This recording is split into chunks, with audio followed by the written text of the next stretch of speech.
Cuando llegue el día del juicio, habrá dos grupos de personas, y quiero que noten esta regla de dos. Están las ovejas y las cabras. Mateo 25, verso 32 y 33 dice: Todas las naciones serán reunidas en su presencia, y él separará a los pueblos. Como el pastor separa las ovejas de las cabras, pondrá las ovejas a su derecha y las cabras a su izquierda. Las ovejas estarán a la derecha de Jesús y serán bendecidas por Dios y recibirán vida eterna. Pero verás, las cabras a la izquierda de Jesús están malditas con el fuego eterno del infierno. Otra separación que tiene que ver con el propio día del juicio. Una vez más vemos esta regla de dos. Hay dos juicios del fin de los tiempos de los cuales habla la Biblia: el juicio del gran trono blanco y el tribunal de Cristo. Para el juicio del gran trono blanco, solo las personas perdidas aparecen en ese juicio. Todos allí son arrojados al lago de fuego. La sentencia determinará su grado de pena. Este juicio se detalla en Apocalipsis 20, y luego está el tribunal de Cristo, que se detalla en 2 de Corintios 5, versículo 10. Solo los cristianos comparecerán ante este juicio. Es un juicio para determinar las recompensas eternas o la pérdida de las mismas. No tiene nada que ver con determinar la salvación. Ahora, podría continuar y darles más ejemplos de esta regla de dos en la Biblia. Los que están en el camino ancho, viviendo como quieran, contra los que caminan por el camino angosto y viven sus vidas para la gloria de Cristo. Hay quienes cumplirán la profecía que nos fue dada en 1 de Timoteo, capítulo 3, versículo 1 al 5, que detalla que en los últimos días las personas serán amadoras de sí mismas, amadoras del dinero, soberbias, arrogantes, etc. Y luego están los que cumplirán la profecía que nos fue dada en el libro del profeta Joel, capítulo 2, verso 28, en el cual Dios declara que derramará su espíritu sobre toda carne, y vuestros hijos e hijas profetizarán, y vuestros jóvenes verán visiones, y vuestros ancianos soñarán sueños. Ahora bien, en este vídeo quiero hablarte, o más bien advertirte sobre el peligro de caer en la categoría equivocada. Quédate hasta el final de este video y escucha esta verdad absoluta. Dios quiere que todos sean salvos, pero la realidad que nos presenta la Biblia es que no todos serán salvos. Y quiero advertirles sobre el tipo de persona, el tipo de personaje que no será salvo. El primer grupo es el más obvio. Estos son los incrédulos, aquellos que no creen en el nacimiento, muerte, sepultura y resurrección de Jesucristo. La Biblia declara explícitamente que Jesucristo es el camino, la verdad y la vida, y que no hay camino hacia el Padre excepto a través de Él, en la cruz. Jesús estaba allí, y había dos malhechores a cada lado de Él. Uno de los criminales que colgaba a su lado se burló. Así que tú eres el Mesías, ¿verdad? Demuéstralo salvándote a ti mismo y a nosotros también, mientras lo haces. Pero el otro criminal protestó. ¿No temes a Dios incluso cuando has sido condenado a muerte? Merecemos morir por nuestros crímenes, pero este hombre no ha hecho nada malo. Luego dijo: Jesús, acuérdate de mí cuando vengas a tu reino. Y Jesús respondió: Te aseguro que hoy estarás conmigo en el paraíso. Un criminal creyó en Jesús y fue al cielo para estar con el Señor. El otro era un incrédulo y solo podemos suponer, según la información que tenemos, que no fue salvo. Nada más puede salvar a una persona, ni la inteligencia, ni el poder, ni el dinero, ni la buena apariencia, ni siquiera la familia o los amigos. Somos salvos solo por la sangre de Jesús, y su muerte en la cruz pagó por nuestros pecados. El segundo grupo de personas que no serán salvas son los que cometen el pecado imperdonable, los que blasfeman contra el Espíritu Santo. En el Nuevo Testamento, los fariseos y saduceos sabían en el fondo de sus corazones que Jesús era de Dios y que su poder milagroso provenía del Espíritu Santo. Sin embargo, lo acusaron de expulsar demonios por el poder de Belcebú. En otras palabras, llamaron fraude al Espíritu Santo. Constantemente pusieron a prueba el poder de Jesús y cuestionaron su autoridad, a pesar de presenciar sus asombrosas obras. Así es como se ve y suena blasfemar contra el Espíritu Santo. Jesús mencionó específicamente este pecado imperdonable en Mateo, capítulo 12, verso 31, diciendo: Por tanto, os digo que todo pecado y blasfemia será perdonado a las personas, pero la blasfemia contra el Espíritu no será perdonada. La definición de blasfemia, cuando se busca en el diccionario como la acción u ofensa de hablar sacrílegamente sobre Dios o cosas sagradas, significa tener una charla profana. Entonces, ¿por qué Jesús dice que la blasfemia se puede perdonar en cualquier forma, excepto cuando está dirigida al Espíritu Santo? El siguiente versículo nos da algo de contexto y aclaración. En el versículo 32 dice: «Y cualquiera que diga una palabra contra el Hijo del Hombre será perdonado. Pero cualquiera que hable contra el Espíritu Santo no será perdonado, ni en este siglo, ni en el venidero». Esto puede resultar confuso para algunos, porque la blasfemia contra el Espíritu es peor que blasfemar contra el Hijo. Jesús deja claro que la blasfemia imperdonable a la que se refiere no es solo decir algo malo sobre Dios. No se trata simplemente de burlarse o hablar irrespetuosamente del Hijo. Aunque esto definitivamente sigue siendo un pecado, uno puede arrepentirse completamente, y Dios perdonará al pecador. La blasfemia contra el Espíritu no es simplemente un mal pensamiento o palabra. Es el rechazo activo del Espíritu Santo, su mensaje. El tercer grupo son las personas que tienen una especie de hipócritas que imaginan a una persona que finge mientras en público ora más fuerte, levanta las manos más alto, cantan con tanta pasión, pero cuando están en privado viven una vida diferente a puerta cerrada. En Mateo 23, Jesús enfrentó la hipocresía de los líderes religiosos, denunciando su rectitud exterior mientras descuidaban la justicia, la misericordia y la humildad. Así como las acciones de los hipócritas traicionan su verdadero corazón, Dios desprecia la hipocresía que contradice la fe genuina. Jesús contó esta parábola sobre un fariseo que era orgulloso y tenía gran confianza en su propia justicia y despreciaba a todos los demás. 2 hombres fueron al templo a orar. Uno era fariseo y el otro era un recaudador de impuestos despreciado. El fariseo se paró solo e hizo esta oración: «Te doy gracias, Dios, porque no soy como los demás, tramposos, pecadores, adúlteros. Ciertamente no soy como ese recaudador de impuestos. Ayuno 2 veces por semana y te doy 1/10 parte de mis ingresos». Pero el recaudador de impuestos se mantuvo a distancia y ni siquiera se atrevió a levantar los ojos al cielo mientras oraba. En cambio, se golpeó el pecho con tristeza, diciendo: «Oh Dios, ten misericordia de mí, porque soy un pecador». Les digo que este pecador, no el fariseo, regresó a su casa, justificado ante Dios. Porque los que se enaltecen serán humillados, y los que se humillan serán enaltecidos. Me gustaría decirles hoy que Jesucristo puede ver.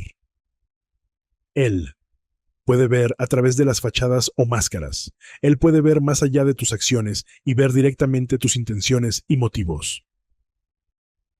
Puede que no seamos fariseos ni escribas, pero esto es lo que todos tenemos en común. Todos somos personas reservadas, y no nos gusta anunciar al mundo cómo somos realmente. Dentro, tenemos secretos. La gente tiene secretos, pensamientos secretos, intenciones secretas, motivos secretos, y la mayoría de las veces, los secretos y los pecados van juntos como pareja. ¿Tu vida pública coincide con tu vida privada? ¿O eres una persona cuando hay público, pero otra cuando estás solo? Creo que todos debemos ser conscientes de que podríamos volvernos moralistas.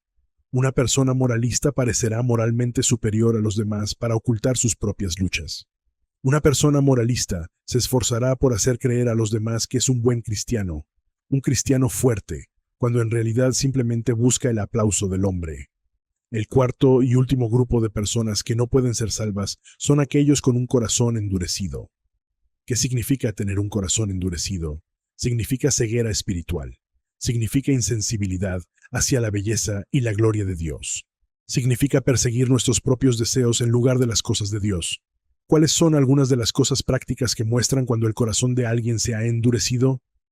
Proverbios, capítulo 6, verso 16 a 19. Resume esto perfectamente, diciendo estas 6 cosas que el Señor aborrece. Sí, 7 le son abominación: la mirada altiva, la lengua mentirosa, las manos que derraman sangre inocente, el corazón que trama planes perversos, los pies que corren veloces hacia el mal, el testigo falso que habla mentiras, el que siembra discordia entre hermanos. Cuando el corazón de alguien se ha vuelto frío y duro, no se apartará de tales cosas. Continuarán siendo orgullosos, mintiendo, corriendo hacia el mal, etc.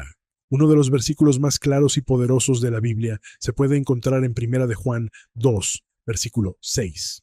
La palabra de Dios dice, quien diga vivir en él, que viva como vivió Jesús. No creo que la Biblia pueda ser más clara aquí. Cualquiera que diga ser cristiano debe caminar y comportarse como Cristo. Debemos ser imitadores de Cristo en todos los sentidos posibles. Y esto significa que debemos esforzarnos por orar tanto como Jesús cuando caminó sobre esta tierra. Debemos esforzarnos por ser tan amorosos y misericordiosos como lo fue Jesús en esta tierra. Deberíamos luchar para ocuparnos de los asuntos de nuestro Padre. Debemos luchar para hacer la voluntad de Dios. Por eso, querido amigo, el clamor de nuestro corazón debe ser, Señor, quiero caminar como tú lo hiciste. Enséñame a amar como tú lo hiciste. Enséñame a ser obediente tal como lo fuiste tú. Enséñame a perdonar tal como lo hiciste tú. Y por supuesto, enséñame a orar como lo hiciste tú. Verás, a Dios no podría importarle menos nuestra apariencia exterior, ya sea ropa o imagen pública.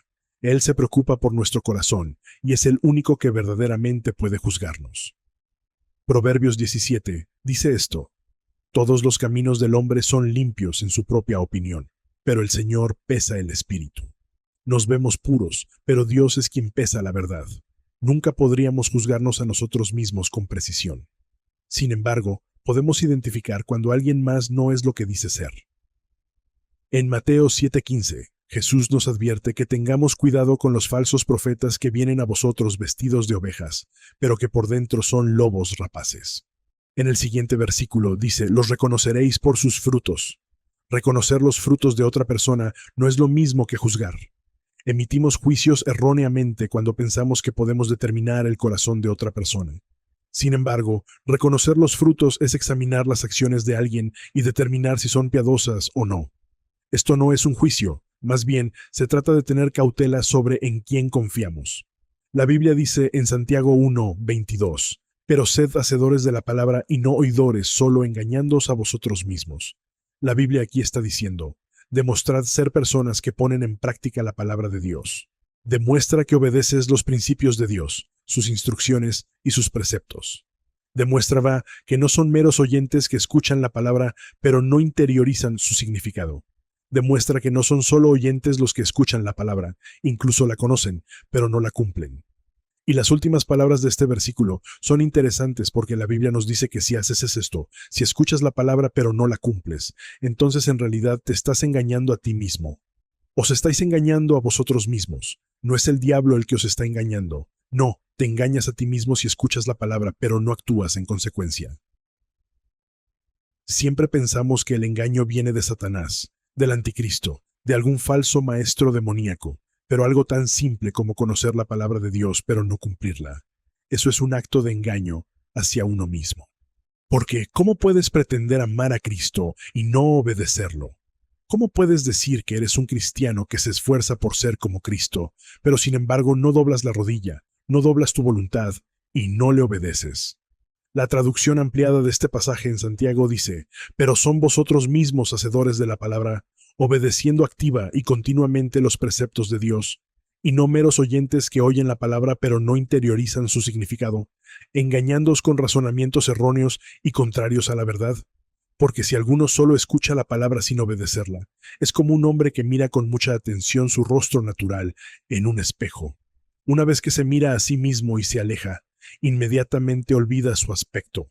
¿Estás usando la palabra de Dios como lámpara para tus pies? ¿Estás obedeciendo la palabra de Dios y poniéndola en práctica? No creo que nadie pueda ser hacedor de la palabra de Dios sin ser desafiado por ella. La palabra de Dios tiene que desafiarte, y te desafiará cuando realmente intentes ponerla en práctica. Simplemente es difícil confiar en algunas personas en este mundo. Estoy seguro de que si lo piensas bien, podrías pensar en algunas personas en las que no confías. Tal vez sea un padre que te lastimó de una manera inimaginable. Podría ser un amigo que te manipuló y utilizó.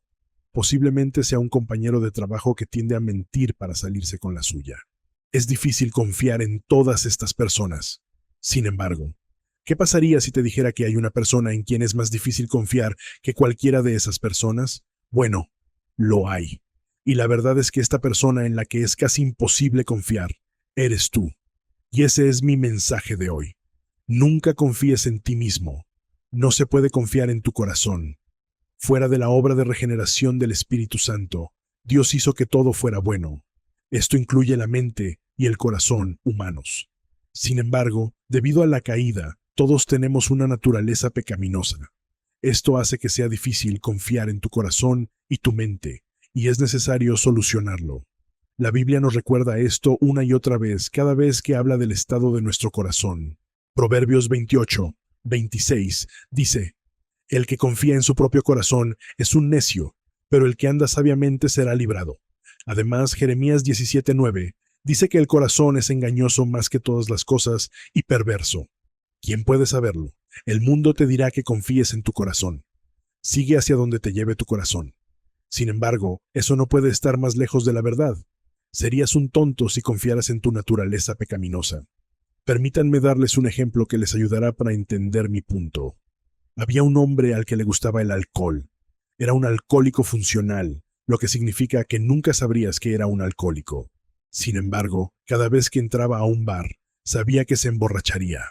Una mañana, después de despertarse con mucha resaca después de un estupor de borrachera, se sintió lleno de vergüenza y arrepentimiento. Se dijo a sí mismo que nunca volvería a hacer eso. Unas noches más tarde, estaba sentado en casa pensando en la promesa que se había hecho a sí mismo. Luego se dijo a sí mismo que si iba al bar esa noche, no bebería. Simplemente iba a salir con sus amigos. Tan pronto como entró esa noche, supo que se estaba emborrachando. Este ciclo se repitió una y otra vez. Se prometería a sí mismo que esta sería la última vez que estaría sobrio después de esto. Pero después de un rato, regresó. Estaba bebiendo de nuevo. Ahora bien, esta es una situación real que se repite una y otra vez en nuestros corazones malvados. Puede implicar alcohol, lujuria, pecado sexual o ira. Cualquiera que sea el pecado, nos decimos a nosotros mismos que nunca volveremos a pecar de cierta manera. Debido a eso, volvemos a ponernos en la misma situación porque nuestro corazón nos dice que no cederemos. Sin embargo, no se puede confiar en nuestros corazones y terminamos cediendo al mismo pecado que prometemos no volver a cometer nunca más. Otra forma en que nos engañamos a nosotros mismos es poniendo excusas y haciendo concesiones. Nos diremos a nosotros mismos algo como que es un placer culpable o que es solo una mentira piadosa. Decimos una pequeña mentira para tranquilizar nuestra conciencia. Sin embargo, una mentira piadosa sigue siendo una mentira. Llamar placer culpable a un pecado no oculta el hecho de que sigue siendo pecado. Nuestros corazones malvados pueden engañarnos una y otra vez. El corazón también dirá: Dios me perdonará, así que está bien pecar. Si bien es cierto que en Cristo tenemos perdón, no debemos intentar aprovechar ese perdón. El objetivo final de nuestro corazón es hacernos pecar. Entonces, eso nos deja indefensos y sin ninguna ayuda en el mundo. Esa también es una mentira que el corazón dirá. Sin embargo, hay esperanza de que nuestros corazones puedan cambiar. Ezequiel 30:26 dice: Os daré un corazón nuevo y pondré un espíritu nuevo dentro de vosotros. Quitaré de vuestra carne el corazón de piedra y os daré un corazón de carne. Ezequiel fue un profeta del Antiguo Testamento. En esta escritura, él le está diciendo al pueblo de Dios que habrá un día en que Dios cambiará sus corazones malvados y perversos bajo un nuevo pacto. En ese momento tenían corazones de piedra. Cuando se aprieta una piedra, no se puede cambiar ni moldear. Por mucho que lo intentes, no podrás cambiar una piedra con tus propias manos. Sin embargo, bajo el nuevo pacto, el pueblo de Dios recibirá un corazón de carne. Intenta pellizcar tu brazo. Tu carne puede moverse y cambiarse. Lo que Dios está diciendo a su pueblo es que habrá un nuevo pacto en el cual Dios les dará corazones nuevos, limpios, no malos y llenos de pecado. Bueno, ese nuevo pacto llegó a través de la persona y obra de Jesucristo. Jesús vino a la tierra a pesar de que era Dios. Nació hombre, pero no con un corazón de piedra. Tenía un corazón de carne donde todos fallamos y cedemos a los malos deseos. Nunca lo hizo. Aunque nunca pecó, fue tratado como si lo hubiera hecho. Fue colgado en una cruz y su sangre goteó al suelo. Él tomó el castigo por nuestro pecado y resucitó de la tumba. Derrotó a la muerte, al pecado y a Satanás. Ahora los que confían en la sangre de Cristo quedan purificados. Reciben un nuevo corazón de carne que puede ser moldeado a la imagen de Dios. Este nuevo corazón está hecho de la misma palabra de Dios. Es solo la palabra de Dios. En eso podemos confiar. Solo podemos confiar en Jesús. Nunca debemos intentar confiar en nuestros propios corazones. Es posible que te encuentres cediendo constantemente a los malos deseos de tu mente y corazón. Puede que te satisfaga por un tiempo, pero la verdad es que la satisfacción se acabará. Esa satisfacción puede agotarse en la tierra cuando experimentes todos los placeres terrenales que desees. Puede que te lleve toda una vida, pero al final, cuando te presentas ante Dios y tomas en cuenta tu vida, esa satisfacción desaparecerá. Dios te está llamando a Él en este mismo momento. Él no te está diciendo que confíes en tu corazón, como harán otros, sino que confíes en Él. Si bien tu malvado corazón cambia constantemente, Dios nunca lo hará. Él está dispuesto a cambiar tu corazón, pero debes acudir a Él. El pecado habitual es peligroso. Incluso el apóstol Pablo parece haber quedado atrapado en un ciclo, algo como este. En Romanos casi grita de frustración. Él dice: «El mal no quiero hacer esto, sigo haciéndolo. Soy prisionero de la ley del pecado que actúa dentro de mí. ¡Qué desgraciado soy!» Y ese es Pablo, quien en el mismo capítulo nos dice que se deleita en la ley de Dios. Resistir la tentación no es fácil. No es una simple cuestión de fuerza de voluntad. Necesitamos más que fuerza de voluntad para resistir la tentación, y Dios nos proporciona exactamente lo que debemos hacer. Pablo explica esto en 1 Corintios capítulo 10, versículo 13. Él escribió: «Las tentaciones en tu vida no son diferentes de las que otros experimentan. Dios es fiel. Él no permitirá que la tentación sea más de lo que puedas soportar. Cuando seas tentado, Él te mostrará una salida para que puedas resistir». Entonces la pregunta es: ¿estás repitiendo un pecado del que deseas desesperadamente deshacerte? ¿Estás atrapado en un ciclo de pecado? Solo Jesús tiene el poder de sacarte de ese ciclo de pecado. Solo la sangre de Jesús puede liberarte de la esclavitud del pecado. El diablo se ha infiltrado y se ha incrustado en muchas cosas de la sociedad.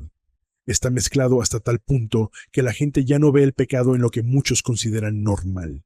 La gente ya no se escandaliza por la inmoralidad sexual en las películas y la música.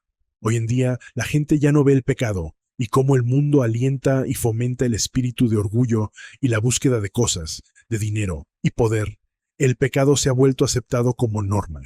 Ya ni siquiera nos sorprende ver inmoralidad sexual en la pantalla o escuchar música que blasfema. El diablo ha logrado incrustarse y mimetizarse con la sociedad. Ha normalizado las cosas que nos llevan al pecado. Y es que el diablo astutamente presenta estas cosas ante nuestros ojos, con tanta frecuencia que casi nos insensibiliza. Se vuelve normal ver inmoralidad sexual en la pantalla y en las redes sociales. Se ha vuelto normal perseguir el dinero y las cosas materiales. Sin embargo, lo normal en el mundo tiende a ir de la mano de lo que es pecado. La traducción ampliada de Romanos 12, versículo 2, da un relato detallado de lo que necesitamos como hijos de Dios. La Biblia dice: «Y no os conforméis más a este mundo con sus valores y costumbres superficiales, sino transformaos y progresad progresivamente cambiados, a medida que vayáis madurando espiritualmente por la renovación de vuestra mente, enfocándose en valores piadosos y actitudes éticas, para que podáis comprobar por vosotros mismos cuál es la voluntad de Dios, aquello que es bueno, aceptable y perfecto en su plan y propósito para vosotros». En otras palabras, deja de imitar los ideales y opiniones de la cultura que te rodea. No permitas que este mundo te moldee a su propia imagen. La clave para nosotros como creyentes es que debemos ser transformados interiormente por el Espíritu Santo. Hacer lo que está mal puede parecer engañosamente gratificante o placentero. Después de todo, Satanás anda por ahí como un ángel de luz. Él hace que el pecado sea atractivo, pero al final, el pecado está mortalmente podrido. David oró para que Dios lo ayudara a enfrentar esto y decir no al pecado. El apóstol Santiago también dijo: «Resistid al diablo y huirá de vosotros». En otras palabras, dile no al diablo suficientes veces y huirá. El pecado casi siempre comienza en la mente, y ahí es exactamente donde deberías decir no. Así que ora para que Dios te dé la gracia de decir no, cuando el tentador nos recuerde lo deliciosas que son sus ofrendas. Por supuesto, el apóstol Pablo dice lo mismo que el rey David. Escuche lo que le escribió a Timoteo en 2 de Timoteo, capítulo 2, verso 21 y 22. Pablo dijo: «Por tanto, que si alguno se limpia de lo deshonroso, será vaso para uso honorable, apartado como santo, útil para el dueño de la casa, dispuesto a toda buena obra. Huye, pues, de las pasiones juveniles y sigue la justicia, la fe, el amor y la paz, junto con los que invocan al Señor de corazón puro. Por eso te animo a caminar con Dios. Camina con amigos que edifiquen tu vida. Nunca des el primer pequeño paso hacia el pecado. Di no cuando el diablo intente seducirte con los placeres del pecado. Suscríbete a nuestro canal y comparte este video. Nos vemos en el siguiente capítulo de Espiritualidad.